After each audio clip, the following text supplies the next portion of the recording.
Welcome, ladies and gentlemen, brothers and sisters. It's that time. I've been telling you guys that she was coming. I've been telling you guys that I was going to get her, and she is here this evening. I'm going to limit how long we talk because she's doing some big things, and she took out time out of her schedule to grace us with her presence.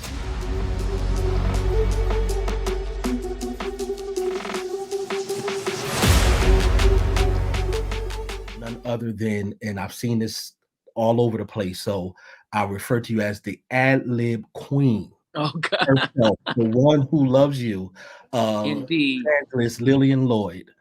Hey, Uh, hey, thank, hey. thank you, thank you, thank you. Thank you for having me. Listen, I'm gonna say to the people first, we done had a powerful, good conversation even before we went live, Oh yeah. and we were talking some good stuff. But that phrase, the ad lib queen. Now I have my thought of where that special anointing, because you have to be anointed to attempt to do that in the spirit of excellence in which you do. But where did you get labeled that from? Who was the one who gave you that name? My manager, the guy that was managing me, his name is Cornell Morris. Cornell was creating a bio for me. When I first joined Nucci, that was back in 2004. He was creating a bio for me, and he said, known affectionately in the industry as the Ad Lib Queen. And I said, wait a minute, don't you think that's stretching it a little bit? Like, who calls me that? He's like, just shut up. You are the Ad Lib Queen. I'm like, but I'm not known affectionately in the whole industry as that. He said, well, you will be. Trust me. You have Wow. a gift. And so I'm like, I don't know if I want to just start fluffing it too early in the game. Yeah. so Well, and listen. so, but it caught on, and that it just became a thing. Well, listen. Everybody who I spoke to, musicians, singers, producers, songwriters, when I mentioned you, Oh wow. their thing is the one who seems like she never runs out of words. And I said, I mean, if you listen, and the song that everybody always refers to is "One More Chance," Oh sure. and they're Mhm. like, I mean, first of all, the stamina that New G has to sing that song, because it's like, okay, who's going to quit first? Is it going to be the singers or is it going to be Lillian? Because, I mean, I can't imagine anyone else doing that song. The impact it had the first time I heard you sing that, Wow. um, it was ridiculous because Mhm. it didn't seem like it was just how some folks can sing because they're talented to do it. Sure. Then there's folks like yourself, who you have the gift is anointed, and it's what it is that you're called to do in this earth is to deliver the message of the good news of Jesus Christ through song. And I know it comes from a personal relationship. Absolutely. There is Absolutely. no way you can ad lib the way you do in gospel music and you not Mhm. be for real in relationship with Jesus Christ. Sure. Absolutely. There is a there's an experience that goes with every song, and I don't even typically like to take a song if I can't relate to it, Mm, if I can't tell a story with it. I want to be able to paint a picture. And I always tell lead singers when they ask, you have to be able to, tell them the who, what, when, where, how, and now. mm, And if you can't answer those questions, then you're just up there being repetitious and saying the same things over and over again, and just, call and response, saying what the choir is saying, yeah. and you're not really getting a message across. There are times where the pastor will preach, or they won't, in other words, they won't stick around for the message. So it's my job to make sure they get a word, whether they stick around for the preacher or not. Okay. So that's what I always endeavor to do. In case somebody leaves early, they got a word Hmm. in the song. There's a message in the song, and that's always my endeavor. What can I say to give them this word, just in case they decide to leave before the preacher? What can I say that this word will carry them even when they're not in church? Hmm. Somebody that hasn't been to church, they sing my song in the clubs. So it's like, how can I get this message across to the person that's in the bar That's lip syncing. Drag queens lip sync to my songs in their pageants and balls and things like that in the clubs. Wow. And I actually went. I had an experience the other week. I was in Chicago, and a friend of mine took me to see the drag queen, one of the drag queens that performs, because several of them perform across the country. Okay. Perform One More Chance. They were God several ones, and they win trophies and they make big money. I'm like, where's my cut? You know, Right. Right. big money. I mean, people were just throwing bills, $20 bills, $10, $500. I mean, just stacks of money, and they're just scooping it up, just like people throw money at dancers and Yeah. in clubs. But they get these big tips, lip syncing to these songs. But I went, and they told the queen that I was in the audience, and it was just a thing. She said, "You know what? I was going to close with Diana Ross, but we got we got Lillian Lloyd in the building. I think I want to close with One More Chance tonight." They started that song over 3 times. The crowd was just in hysterics. Wow.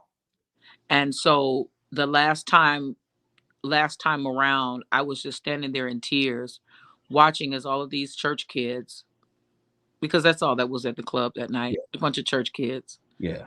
and a bunch of choir babies. And they were standing around the stage singing the song, and it's sounding like a choir. Wow. And I got the mic, and I went up on she invited me up on stage, and I got the microphone and shared the love of Jesus Christ with everybody in the room, and just letting them know it doesn't matter who's rejected you and pushed you aside. Jesus said, "I will in no wise cast you out," and that He'll be with us always, even until the end of the world. And nobody can pluck you out of God's hand. You can jump out of His hands, but you can't. Nobody can pluck you out of God's hands. Nobody's rejection is powerful enough for them to change God's mind about you. Yes. And He said, "I would that none would perish." And so we're so quick to want to send people to hell and cast people into outer darkness, but we never consider the things that we've done that Hmm. are sometimes even worse than what we think somebody else is guilty of. Yes. So if we just embrace the grace and the love of Jesus Christ, we could it would cover a multitude of faults, and we could go a long way. We could And, go a and, long and way. listen, let me explain this to the people. That title, that office, that place that she walks in, the anointing of evangelist, it's for real. We all know folks who come up with titles and positions and hats that they wear for the sound of it. But as you can hear, the word of God and the love of God, most importantly, is flowing through her and out of her. Yes, And I just want to commend you to be daring enough to really walk how Christ would walk. absolutely, People often say, if Jesus was alive today, and they start off questions like that, how would he be and where would he be at? And I think it would just be a modern day continuation of how his ministry was before he was murdered. sure, To the folks, like you said, who some people may have rejected and cast it out, and you're not good enough or whatever. I think it would be, in those places where he would congregate to show them his love is greater.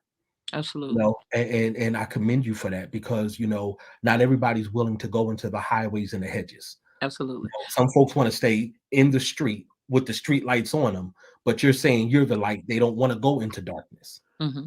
Absolutely, absolutely, and that's where light is needed. Light is needed in dark places, and Yes. everybody's not going to come to your church, not right away. Hmm. Everybody's not going to just walk up to your door and come in just because it says Temple of Love or Tabernacle of Faith or House of God. They're not going to just walk right in. Yes. And some people are afraid to walk in because of the way they're looked at and the way they're treated, the way they're mishandled when they get in. But Mm. if we would all realize that we are all recipients of God's grace, and we are all in desperate need of His grace and desperate need of His mercy.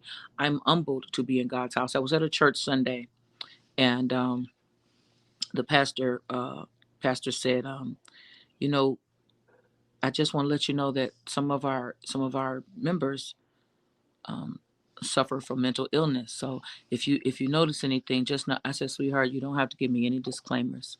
I love everybody. Mm-hmm. And so if somebody runs up boogity boogity boogity and grabs me and starts turning me in a circle, I can handle it. I'm not afraid. And I did not leave that church until I hugged only person I didn't get to hug, I think, was the drummer, because he was like in a cage and it Yeah. was too many things in the way for me to get back there to him. I just blew him a kiss and he blew me a kiss from the drums. But Mm-hmm. I made it my business to hug everybody in that room before I took my seat, Wow. because when you have a bunch of people that have been marginalized and that have been ostracized and pushed aside because of whatever situations they have going on in their lives, the one thing you don't want them to do is leave feeling unloved. You don't Mm. want every experience they've ever had with church to go back to the time where somebody called them out of their name over the pulpit, or said some slur, or said some hurtful thing Right. to them Right. out of turn. But I said, let this experience show you what real love feels like. This is what God's house should feel like. Mm. You should feel this love when you come to God's house. And so just there were tears and there were just warm hugs, and that is always what I want to bring. And it's really not a show. I really want you to feel that. And that's why when I come on to my broadcast, I say, hey, it's your girl, Miss Lillian, aka the Queen, the one that loves you. I am indeed the one that loves you. Oh yes, I am. I'm the one that loves you. So when you go to bed at night, the Lord loves me and Lillian Lloyd loves me. She cares about me. She's concerned Yes. about my well-being. And when my followers get sick, when my followers have issues, I am praying for them. I am concerned about them. And I'm going to check, hey, what happened? I Mm-hmm. want updates. And then they update with me when something goes on with me. They check in on me. So it's just we just keep the love going. And I don't get on there begging for money and all that crap, because that's what people love to do. They Mm-hmm. love to do that. But it's not about, trying to milk anybody out of their money and their hard-earned wages. Love is free. Freely I've received it and freely I give what's been given to me. It's a gift. You don't have to Wow. pay for a gift. Wow. So let me ask you this. We know that, what it is that you do in gospel music. There's none like you. But who were some of the influences musically that inspired, encouraged, motivated you to get to where you are now? Wow. So somebody asked me the other day, who is the Mount Rushmore of Okay. gospel for me? And so I Yeah. said, well, definitely Thomas Whitfield, Okay. definitely James Cleveland, Okay. definitely Andre Crouch, the Hawkins, all the Hawkins. Hmm. Just this that whole the whole Detroit sound. When you start talking about the Detroit sound, you got to mention Reverend Charles Craig, Voice of the Tabernacle, because we wouldn't know James Cleveland on the level that we know James Cleveland without the Voice of the Tabernacle, Okay. and Reverend Charles Craig and the Craig brothers, and so you have to factor all of those things in. And Reverend Charles Nix, that really rich, deep Detroit organ sound, like no other place has that sound Yeah. like Detroit has that sound. And so those are the things that motivated me. Those are the things that drove me. Those are the songs I lip synced to when I was a kid, and that's what just really made me. I think when I heard Thomas Whitfield's album, the Hallelujah Anyhow album, I Okay. spent a lot of time with, and I still spend a lot of time with that record. But and I still have the original vinyl that I had when I was a kid. I have it in here somewhere. It's in here. I have lots of vinyls. But the first time I heard Lydia Wright sing, I was Mm. just blown away, literally blown away at her voice. And that's the kind of sound I wanted to make. I wanted to make that sound. I wanted to make people feel the way she made me feel. Okay. When I heard Lynette Hawkins sing, I wanted to Yes. make people feel the way Lynette made me feel. And she is my favorite female vocalist. That's my, I don't like to say the word idol, but for Yeah. lack of a better term, that's my idol, Lynette Hawkins. So they're the ones that just really put that fire inside of me for gospel music. Wow. And see, Yeah. I'm here in Detroit, and I've had the privilege to hear well, now Pastor Rudolph Stansfield. Oh, absolutely. He's So definitely right up there as yes, well. Now, Tiffany Cummins is my heartbeat with him. Uh, just vocals and just that same that feeling that you get. Like it's just the vibe is just so intense. You can't ignore it. It's not just the anointing, but there's just something that comes. Denise Morton, they have that voice that just pierces right through your soul, and it just you get that moment like oh yes, it's exhilarating, you know. yes, and coming here, it was, you know, when I asked folks, just musicians. It was people that just said you have to stop by Rudy's church. Oh Um, yeah. Pastor John Willis, Carolyn Cole. Hmm. And it was like, okay. And there were times that I was privileged to listen. I never played with Pastor Rudy Stansfield, but I heard him, and I'm sitting there saying, now I play organ and keys. I know the notes that's on the organ. He's hitting notes that That ain't up there. where Where are are you they finding coming these from? I'm like, where is this? And I mean, just smooth with it. Then with Carolyn Cole, it's a church that she plays for in Southfield, and the minister of music, he had to go out of town. He asked me to step in, and he was like, "Oh, you'll be playing with Carolyn," and I'm like, "Okay." And I had heard of her, but never met her. First of all, she was just so gracious, so sweet. And when I realized who she was, I was like, okay, I'm gonna turn this keyboard down for she said, come on, baby, look, we just gonna go ahead and do this real easy. She was like, we just gonna rock. And when I tell you she was so encouraging, Pastor John Willis and so many others, and it's like the sound, Oh yeah.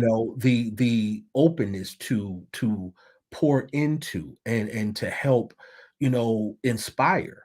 It's like no other place that I've been. These folks here, Detroit is different when it comes to Absolutely. gospel. Oh I'm yeah. I'm from Jersey. I've been across the bridge to New York, and New York is its own place as well. Oh yeah. But it's And something. that's another haven for good gospel music though. Oh yes. You start talking about Reverend Timothy Wright and Oh, Tribal Mass and Bishop Edward Jameson and of course Professor James Hall, Butch listen, Haywood. You start talking about institutional and yes. Benny Cummings and all those guys. It's like that's a Listen, whole other world. Bishop Figueroa Oh and, yeah. and, and them good folks over there, Yeah. Hezekiah Walker. Oh, of course. Is Brooklyn Church is different, because they'll church you. Y'all can go to White Castle and then come back and they still churching. They still at they're still Um, at it. yeah, yeah. So, but this sound here, like you said, and I remember the first time hearing "Special Gift" by the Hawkins, and I was just like, it was everything. It was the backgrounds, it was the arranging, and all of that. And it's man, when you start talking about real iconic people, as far as the movement of gospel and the staple that they made, we can see it in the DNA.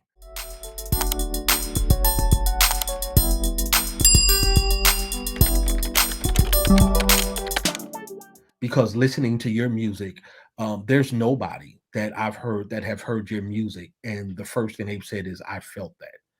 Mhm. Everything you said, it was what they felt. And painting a picture, when you did the recording and you were sitting on the steps talking about being over on Cicero and Yeah. all of that and everything, the picture was very clearly painted. Absolutely. And the thing is, it came from a real place.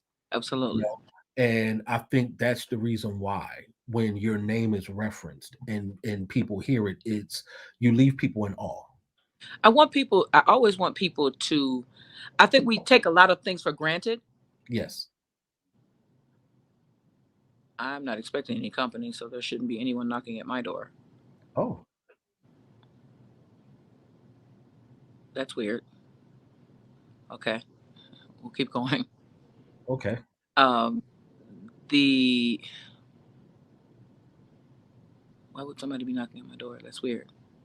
I live alone, so that's kind of unnerving for someone to be knocking at my door. Uh, What was I talking about? That startled me.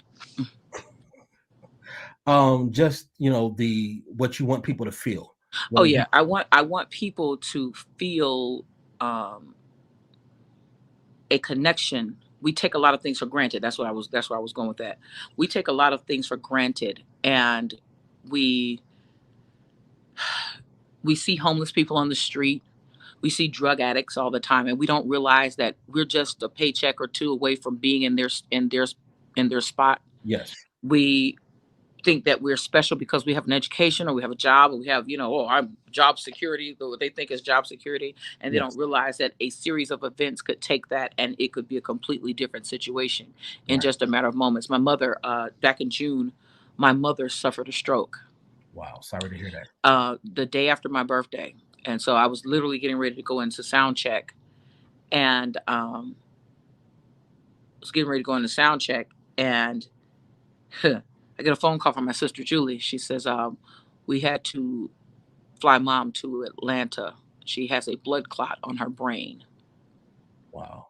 and she's paralyzed on her left side. I was just with my mom 2 weeks prior to that, and she was fine. She was up walking around, Yeah. moving slow, but she was walking around. She's 87 years old, so she doesn't, she's not running any marathons, but she can still Yeah. get around. Yeah. And sometimes with her little walking stick, sometimes without it. And now she is in bed at home in her hospital bed, completely incapacitated, and she can't move without the assistance of my sisters. They're caring for her. Mhm. So stuff can change in a moment. You Yes. can go from being happy, healthy, haha, enjoying your family to not knowing what day it is. And I had a similar situation last June. I was touring with my guitarist, and we did a show in San Antonio, Texas, and then I went to Florida the next day. Before I left San Antonio, I started having these really sharp pains in my side. I didn't know where it was coming from, and I'd had those for a couple of weeks, but I just assumed it was it's just gas or whatever. You just Yeah. brush it off, or maybe I just pulled a muscle or something, and it came and it went. Well, it came back again, Mm. and this time it came with nausea, and I was feeling feverish, and I'm like, maybe I have COVID. I didn't know what was going on. I didn't know what all the symptoms were. Yeah. So I got to Florida. I did my gig there, and I told them, I said, take me back to my hotel, like now, right? As soon as I was done, I said, can you guys take me right to my hotel? I don't feel well, and I Hmm. didn't want to alarm anybody. Yeah. So I got back to my hotel, and I called my best friend, and I said, I think I'm dying. She said, what? I said, I feel like I'm dying. Something doesn't feel right. I said, I feel very nauseous and feel feverish. I feel very weak. I feel like I'm going to collapse. I think I'm dying. I don't know what's wrong. And she says, we talked about it. So I said, Lord, just help me get home. Let me just get home. I got back to Vegas, and one of my friends picked me up from the airport. I said, take me right to the ER. I feel like crap. I get to the ER, and they say, okay, so we're going to admit you. And I'm like, well, what's wrong? It says your liver enzymes are in the thousands. I was in Wow. acute liver failure and didn't know it Wow. as a result of having gallstones. So you just that's what that sharp pain was. Hmm. It was gallstones. And Wow. so there can be things going on in your body. And that was actually the first thing I said to him. I said, you know what? Check and see if I have gallstones. Because being a bariatric patient, that's something that's common with bariatric patients. But I didn't know what it felt like. I've had kidney stones before, but I'd never had a gallstone before. Yeah. And sure enough, that's what it was. And they admitted me. I was in the hospital for a week. Took me 2 months to recover. I missed our recording. And I was just, you know, flat on my back looking crazy, not knowing what the future was going to hold because they were telling me a bunch of crazy stuff. Oh, you may need to have a liver transplant. This could lead to cirrhosis of the liver. This could lead to this. I mean, just telling me all kind of crazy stuff. Right. You Right. know, but God. Right. Right. But And when and I I understand how life can change. This year, 4th of July weekend, first Sunday, I get up like every other Sunday. At the time, I was minister of music for 4 churches. here in Detroit. So I'm up and go to the bathroom. The last thing I remember was plugging in my trimmers, trim my beard up, trim my hair up, get ready for service. I did not feel myself black out and pass out. I My family found me on the bathroom floor, uh, unresponsive. I was dying. EMS was called. By the time I got to the hospital, they checked my levels, and my glucose level, my blood sugar level, was 1800. I did not know. Yikes. I did not know I had diabetes. Prior to that, not feeling well, not feeling myself, but it was, like you said, wave it off, whatever. And I was in a diabetic coma for 3 days. I came out the diabetic coma, and the doctors kept referring to the accident. Do you remember your accident? And I was talking very slurred, like someone who had a stroke. Right. And they asked me what year was it. I said 1990. I didn't know who the president was. I couldn't spell my name. Oh goodness. I was messed up for real, for real. And 17 days I was on my back Yikes. in the hospital. And when I tell you that it was nothing but God that gave me one more chance. Mhm. Yes, I do have to take insulin twice a day. I have a bag full of medications. But every time that I've gone to the doctors, I'm told that my levels are regular. Thank you, I Jesus. have a meeting with the kidney doctor next month. I have a dialysis port currently in Okay. in my chest, but I know that that's going to be removed before the end of this year. And it really showed me. People talk this simple theme: life is short, Hmm. but you really don't know how short it is. Absolutely. For people like myself, like you, like your mom, who had gone through, that particular situation, that tunnel, and Yep. God has seen us out. This is the reason why when we talk, this is the reason why when we minister, it has the effect it has, because I'm not talking from a theory. I'm talking from, I know what it's like to be in a dead place, and doctors saying we've never seen somebody alive with a blood sugar count of over 1,000. Wow. They called me dead man walking for 17 days, Wow. and I had, to learn how to walk on a walker and and literally God restored me day by day. I got strength in my body. I got better, and it's nothing but him, Sure. so thank you for being, open about that, because, Absolutely. folks don't always talk about their health and everything like that, but But we have to talk about it because we have oh to yeah, we have to stay mindful of these bodies because you need your body to function in your gift. yes, Gift ain't nothing without the body. right, And so if we're not taking care of these temples and if we're not taking care of these bodies, we're not drinking enough water, if we're not because that was the first thing they said. I was severely dehydrated. yes, And so just not he's like, you're in the he's like, where'd you move here from? I just moved here 2 years ago. I was like, where'd you come from? I said, I came here from Chicago. He said, well, what's the temperature in Chicago right now? I said, probably about 80. He said, well, it's 117 here. See how drastic a change that is? wow, This is the desert. He said, you've got to drink water. You've wow, got to drink it. Because there's no water in the atmosphere. yeah, yeah. And you're just, you're standing out here in this heat, living in this heat. You've got to drink a gallon of water every day, at least a gallon a day. So And I know, I listen, I got my water, and I know, because I loved Mountain Dew, Pepsi, all the snack stuff. Mhm. And then being a musician, and sometimes, you know, the McDonald's, the Wendy's, and here in, Detroit, Chicken strips and fries, Coney White Island, Castles, and and it's like, you know what? pizza. Yes. And it's like, Lots of you know what? pizza. You got to make an adjustment, Yeah, and it's a wake up call, sure. it's a Yeah. wake up call. So with, you mentioned, missing the recording, you know, everybody, that I know, that singers, musicians, we admire the choir master himself, Mr. Ricky Dillard, and the singers and band of New G. Um, One question that my son, he's a drummer, 20 years old. he asked me to ask, what is a rehearsal like Wow. in New G? Long. The rehearsals are very long.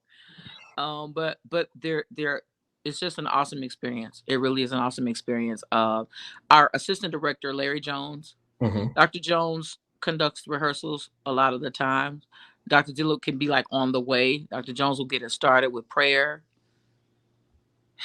That can last for however long because he's just he is so anointed and his is this just it is so necessary to get in a certain space before you just start teaching songs. Yes.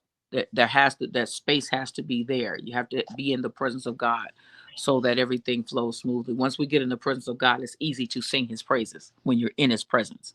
Yeah. So that's praise and prayer and praise and worship is mandatory for that to happen. Rehearsals leading up to an actual recording are a Yeah. little different. Now, first few rehearsals, okay, guys, let's try it. You sing a little bit. Oh, made a mistake. Let's try it again. Very peaceful. And then all the vets were looking at each other like, baby, look, in a few more weeks, Yeah. see how peaceful he's been right now. Ain't gonna be nothing like that. Wow. It's gonna be a completely different person 2 days before the recording. I know y'all know these parts. I taught them 1,000 times. What's wrong with y'all? Wow. Completely different person when it's time for the show because you can't have one thing that's frustrating is when the show is tomorrow and you all are in here acting like you don't know the music that we have to record in Yes. 2 days. What are you talking about? You're supposed to Yes. know this. Yes. And so but it's a good time though. It's a good time. Dr. Dill is hilarious. He's very comedic and so he knows how to make it fun. Yeah. We're all singing music that we love. Hmm. And so it's our music, so we love it. We were fans before we joined the choir, and so even the new things we learn is stuff that Dr. Dillard has hand selected, uh, along with his circle that he consults with, and there's songs that they selected. So it's stuff that fits us, and it's just good music, and it's always fun singing good music. So we have a And, good time. It lasts about 4 or 5 hours, sometimes 6 hours, just depending. okay. Yeah. And I know why my son asked that question because when you endeavor to go to different heights and different levels, especially being a creative, a lot of times before you get there, smart people will try to peak to kind of see how it is, because you want to. There's nothing that's really going to totally cushion you, but there Sure. could be some things you can already mentally start to get together so that Absolutely. hey, if I'm thinking hour and a half rehearsal is tough, like you just said, leading up to a recording where it's live, which is way different than if you're recording in studio. You could cut and paste and do that, but Go back and fix things. Yeah. yeah, it is what it Overdub. is. So to know that there's, no musicians doing what you do that 4, 5, 6 hours, you Yeah, know, and that's for the choir. And then the band has their own separate rehearsals. So they will have been in rehearsals 3 or 4 hours prior to us getting there. Or they may have to stay after when we're done. yeah, So there is no breaks. There's no rest for the weary when it comes to preparing for a session like that. And so right, you meet these guys now, a lot of these musicians, they want to rehearse for an hour and just go to the show. And I'm like, no. And then right, when you make mistakes, you want to kind of oopsie daisy and my bad, but then you want your full pay. right. No, You want to fully that's prepare. not fair. Right, right. And see, and the thing is with I might be a little younger than you, but maybe by about 3 months, or so. I don't know. I think I'm older. I don't know. But when you're of our generation, we know what it is to be taught by seasoned veterans. Sure, And one of the main things that was around the board was discipline. absolutely. It wasn't, and I'm talking about the era with us, Church of God in Christ. We had the Saturday morning rehearsals. Oh yeah.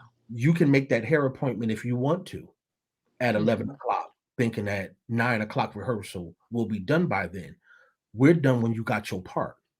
Right. So sopranos, if y'all playing around, altos, if y'all ain't on one accord, tenors, if y'all all over the place, we're not going to leave here today and come to church tomorrow singing a song and y'all sounding crazy. Yeah. But it was the discipline of know your stuff. And I tell young people, and I tell, my son, like I said, who's a drummer, and a lot of other people, you practice at home. You perfect what you're presenting at rehearsal. Exactly. Don't come to rehearsal and you're going to ask me, as your minister of music, how does the first verse go? And you've had this music for a week, sometimes two. Yeah. No, no. You have plenty of time to go over your material. And I do a simple time management exercise 24 hours in a day, 7 days a week. You have 168 hours that God blesses you with every week that you're alive. You can't take 30 minutes each day out of 24 hours to practice what you say you're gifted and purpose to do. Right. That's crazy. I Twan Green will tell you that my head will twist all the way around several times, like I'm on The Exorcist, about not knowing my material. Because I send it to you in plenty of time for you to know everything on this list. And when I get to rehearsal and you haven't even listened to the list, that's insulting. Yes. That's insulting to me, having flown you in and prepared money for you, because I always pay. I'll pay if I don't get paid. I'm going to pay my band. And so the band is my priority. And Mhm. when I go above and beyond the call of duty to take care of the band and the band doesn't take care of me, I'm going to have a problem with you. I'm going to let you know how I feel about you. Right. And I still love you, Right. but I'm not happy with you right now because you don't know my material. And Right. there is no excuse for you not knowing my material. Right. There is no excuse. There is no explanation for you to give me about why you don't know it. Absolutely no excuse. Right. Yeah. So let me ask you this: with all of the singing that you do, is Hmm. there any special regiment that you do as far as any vocal exercises that's just a habit, certain things that you eat, certain things you don't eat or drink? I know with interviewing B Slade, his thing was he eats whatever. He Yeah. said, Me too. it's very psychological. He said, Absolutely. if people already say, I can't hit that note, he said, well, guess what? You're going to fulfill what you just said. Absolutely. He said, so if I feel like eating a Snicker bar and drinking a Pepsi, I'm going to do that. And then I'm going to go on stage because I'm going to do what it is that I'm here to do. B Um, Slade and I are a lot alike in that regard because I don't have any dietary restrictions that are, oh, I can't eat dairy, or I drink cold water. I okay. eat dairy. I Hmm. don't I don't have any issues with foods like Hmm. that hinder me from delivering vocally. And Okay. a lot of times people say that because they heard somebody else say it. Yeah. Oh, I can't do that dairy, honey, because it messes me up. How does it mess you up? What does it do to you? All that mucus. Okay, well, you need the mucus to keep your throat moist. So how is that a bad thing? Mucus helps us, especially gospel singers. It helps us to have that mucus. Hmm. So yeah, you don't want to be just completely dry and stripped back there. You need that. You need that Right. coating. Right. So that's a good thing. Mucus is Right. your friend. Right. Unless it's running out of your nose, then it's not your friend. But Yeah. yeah, having Um, that extra moisture back there helps. It helps to coat your vocals. So you definitely want that. yeah. But I don't have water and rest is my regimen. Your throat, your voice getting tongue tied, needs rest. Hmm. Those vocal cords is a muscle just like any other muscle. When you go in the gym and work out, you're going to be sore the next day. Yeah. And so you have to have arm day and then rest day. Hmm. Before, you can't just keep working your arms, or working your leg. You have to rest that. Right. You can't just keep running and standing on your feet. Eventually, you have to rest your feet and massage it and get that circulation going again. Right. You get a bruise Right. and you get that scarring, and you get the same thing back here. You feel raw and irritated back there. Hmm. You've been screaming and hollering in these raggedy mics with no monitors, horrible sound systems. Radio Shack mics, But but folks expect you to sound like Radio you're at Madison Square. Shack, They, they got the Radio Shack 8 mics for $20. I can't deal with it. But then they want to know why you don't sound like you're at Madison Square Garden. Right. Crazy. Sir, these mics sound like you got 15 paper bags over the like what yeah. Crazy. And that's what I tell pastors, you really have to invest in sound equipment. Yes. If you're going to start a church, and I'm going to start a church here someday, and that's one of the main things. I'm not starting no church with no raggedy sound system, and we just long as we in there. No, doc, ain't no just long as we in there. We're going to give God excellence. Right. Praise him Okay. anyhow, saints. No. No, we nope. No. Mm-mm. No. If you sounded like you talking out of a paper bag, something Exactly. is wrong. Because Yeah. in order for the people to be blessed, they need to hear. Absolutely. So if they can't hear you properly, how are you blessing them? How are you blessing it? And then you're damaging your own voice and messing up your own instrument, singing in these things. So Right. it's hard. It's hard to get people to understand that because they just want to do what's cheapest. What's cheapest is not always what's best. Right. And you have to do what it takes. You don't just do what you can, you do what it takes. Right. Right. Invest. Invest in good keyboards. Invest in good drums. Invest in good cymbals. Yes. I want your cymbals cracking every Sunday. Well, they were only $35. That's why they're cracking. For a whole 10 pack. A 10-pack of cymbals is But $30. but you know what gets and They're made out of paper mache. yeah. And being a musician, I've seen where the music ministry gets like the just whatever thought. Yeah. But when it comes to you running a revival and you inviting these preachers in, you'll make sure it's quality pertaining to them. Sure. But to the musicians, to the singers, the ones who's actually there with you week in and week out, we're not going to put duct tape on the mic cord because you hear distortion. Yeah. We're not going to do that, sir. We're not doing that. We're not going to. That's I'm not. not going to invite a preacher. I'm not going to pay $1,500 to fly a preacher in first class for them to preach to some raggedy drums or raggedy keyboard. That's dumb. A keyboard that you don't even have a power cord. You put D batteries in the key, sir. We're not going to do this. We're Is this not a going to. Casio? Right, Do you have a Casio, sir? sir. We're not going to do Can't. I don't want to have church that bad that we No. got to just throw it together. Jesus will not be pleased. God is not, and he's not so hard up for churches and hard up for pastors that we just got to throw stuff together and sham our way through it. Right. He has time for you to give him excellence. He Right. really does. He really has Right. time for you to give him excellence. So And- we just, and- we just throw anything together and say, well, the Lord told me to start a church. Yeah. And the Lord is not crazy. He's not and crazy.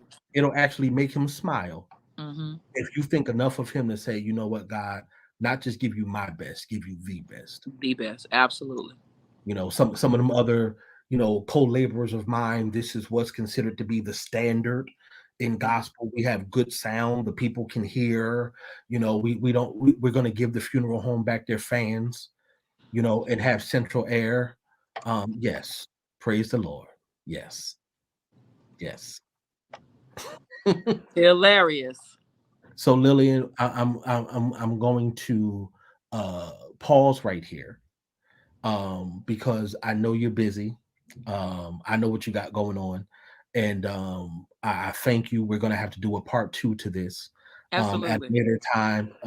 Maybe once you're done, or if you know when you're coming to Detroit, we can do something live. I'm actually going to be in Detroit on Sunday, October 16th. I will be with Larry Whitfield. I'm doing an interview with Larry Whitfield for his Sunday throwbacks. Yeah. Faris G and Jeremiah is doing their CD release, and I did the single on his project, and it's called Breakthrough. And so I'm featured on that project, and so we're going to do an interview with him on Sunday, and then we're going to go over to Craig Memorial for Antonio Clark's New Mercy reunion. So that's gonna be good. It's gonna be good. So I'm looking forward to that. And then I will be in Inkster on Wednesday and Thursday for Pastor Nina Nero. preaching there. And then Sunday morning, the 23rd, October 23rd, I'll be with my cousin, Bishop Eric Lloyd, at Raymond International for our Family and Friends Day. And that is 12 noon. And then the concert is that Sunday night, at New Mount Vernon. Okay. Yeah, so I'll be in Detroit from the 16th through the 24th. Okay. Well, Yep. Detroit, you heard it. She's coming Yep. home. Yep. And listen, all those dates that she done threw out there, catch her, because we know we're Yes. gonna be blessed. Listen, you have a wonderful rest of your evening. Absolutely. You too. Thank you for Enjoy having me on. the rest of this week. Not a problem. Like I said, we'll do part 2 Sure. and get down to more of the stuff and talk even ministry wise, because Sure. I know being a singer and being a preacher, Mm-hmm. we know how that can blend. If it's treated properly.